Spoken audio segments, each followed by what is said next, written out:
नमस्कार विद्यार्थी मित्रांनो, मी संदेश. नोकर भरती या यूट्यूब चॅनलमध्ये आपल्या सगळ्यांचं पुन्हा एकदा स्वागत आहे. मुख्यमंत्री युवा कार्य प्रशिक्षण योजना या योजनेअंतर्गत रुजू झालेल्या प्रशिक्षणार्थ्यांसाठी एक महत्त्वाची आनंदाची बातमी आहे. पाहू शकता, या योजना ज्या आहेत या बंधन होणार नाही आहेत आणि त्या संदर्भात पाहू शकता कार्यकाल वाढ जो आहे या संदर्भातली महत्त्वाची घोषणा, शासन निर्णय लवकरच जारी होऊ शकतो. पाहू शकता, उपमुख्यमंत्री एकनाथ शिंदे यांनी याबाबत बोलताना गोंदिया येथील कार्यक्रमात निवेदन देण्यासाठी आलेले जे प्रशिक्षणार्थी होते त्यांना याबाबतची माहिती दिली आहे. पाहू शकता, मुख्यमंत्री युवा कार्य प्रशिक्षण योजना या कार्यकाळ वाढबाबत महत्त्वाचे अपडेट आहे. या कार्यक्रमामध्ये बोलताना जे निवेदन देण्यासाठी आलेले जे प्रशिक्षणार्थी होते त्यांनी सांगितलेलं आहे. यानुसार पाहू शकता काय सांगितलेलं आहे.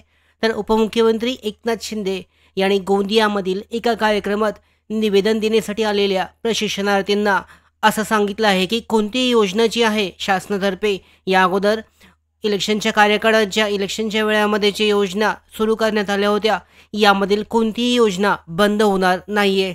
तसेच युवा कार्य प्रशिक्षण योजनाबद्दल बोलताना त्यांनी सांगितलं की या योजनेबद्दलची माहिती लक्षात असून याबाबत सकारात्मक निर्णय म्हणजे कार्यकाळ वाढ आहे किंवा पुढची प्रोसेस कशी करायची आहे, काय करायचं आहे याबाबत लक्षात असून याबाबतची सकारात्मक निर्णय जो आहे हा सकारात्मक निर्णय कॅबिनेट बैठकीमध्ये मुख्यमंत्री आणि दोन्ही उपमुख्यमंत्री यांच्या उपस्थितीमध्ये घेतला जाईल आणि त्याबाबतचा जो निर्णय असेल सर्व युवा कार्य प्रशिक्षणार्थींची निवेदने जी आहेत ही निवेदनं त्यांनी एकत्र त्याच वेळेला स्वीकारली आहेत. तर याबाबत पाहू शकता कधीपर्यंत निर्णय होऊ शकतो किंवा काय निर्णयाची अपेक्षा आहे.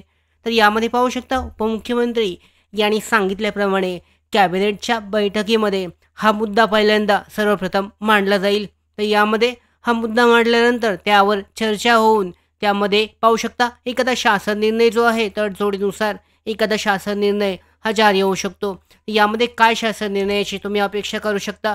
तर कार्यकाळ वाढबाबत पाहू शकता कदाचित कार्यकाळ वाढ हा होऊ शकतो, पण कार्यकाळ वाढपेक्षा उमेदवारांना जे आहे अंशकालीनसाठीचं आरक्षण किंवा इतर एखादी जी त्यांच्यासाठीची जी सूट आहे यामध्ये मिळू शकते. त्यांचे जे सर्टिफिकेट आहे प्रमाणपत्र मिळणारं यानुसार त्यांना दुसऱ्या प्रायव्हेट किंवा ज्या आस्थापना आहेत यामध्ये त्यांच्यामध्ये त्यांना नोकरीसाठी संधी दिल्या जाऊ शकतात. तर या संदर्भात जो काही निर्णय असेल हो कॅबिनेट बैठकीमध्ये घेतला जाईल असं त्यांनी सांगितलेलं आहे आणि याबाबतची सगळी निवेदनं जी आहेत त्यांनी स्वीकारली आहेत. तर एक चांगली गोष्ट आहे. पाहू शकता या संदर्भातली पुढची जी काही अपडेट आहे ती लवकरच येईल.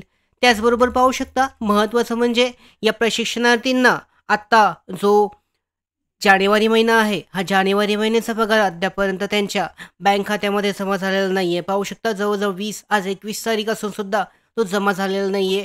तर या संदर्भात सुद्धा त्यांनी सांगितलेलं आहे. तर या संदर्भात सुद्धा पेमेंट जो आहे सॅलरी जे आहे विद्यावेतन हे ते 2-3 दिवसामध्ये किंवा पुढच्या आठवड्यामध्ये हेच जमा होऊ शकतं. तर या संदर्भातली अपडेटसुद्धा दिली जाऊ शकते. तर अशा पद्धतीने पाहू शकता मुख्यमंत्री युवा कार्य प्रशिक्षण योजना ह्याच्यामध्ये कार्यकाळ वाढबाबतची सगळ्यात आनंदाची महत्त्वाची गोष्ट आहे की याबाबतची सकारात्मक सरकार जे आहे सकारात्मक असून याबाबतचा जो निर्णय आहे हा लवकरच घेतला जाऊ शकतो आणि ही महत्त्वाची अपडेट लवकरच कॅबिनेट बैठकीनंतर जारी केली जाऊ शकते. आणि या महत्त्वाच्या अपडेट्स मिळवण्यासाठीच नोकर भरतीच्या यूट्यूब चॅनलला सबस्क्राईब करा. धन्यवाद.